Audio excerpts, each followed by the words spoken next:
With your Cougars Rewind, I'm Stephen Williams. It was a good day for Columbus State as the baseball and softball teams combined to go 3-0 on Wednesday.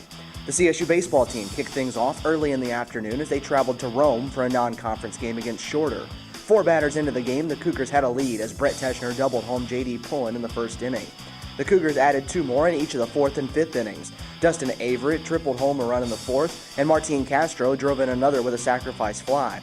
In the 5th, it was Jackson Oliver and Averett again that picked up RBIs. Shorter closed the gap to 5-3 in the 6th, but the CSU bullpen pitched 3 scoreless innings of relief, and the Cougars tacked on 2 more runs in the 8th to pick up a 7-3 win.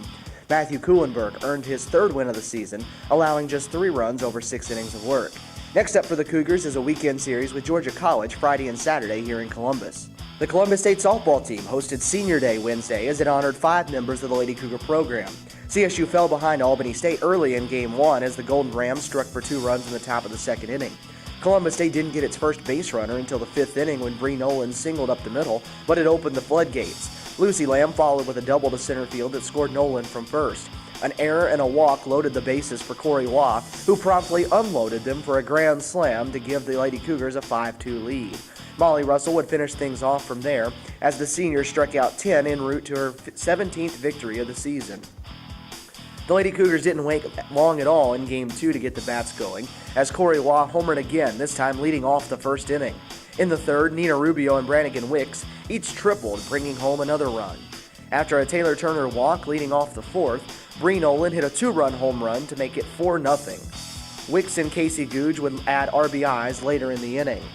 In the 7th, Suzanne Carney hit her first home run of the season as the junior hit one over the wall in right center field. Kristen Carr dominated in the circle for the Lady Cougars, striking out a career-high 14 in a complete game shutout as CSU swept the doubleheader with a 7-0 win.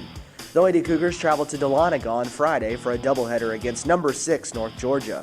Stay up to date on the latest happenings in Columbus State Athletics on Facebook at facebook.com/CSU Cougars and on Twitter by following @CSU Cougars.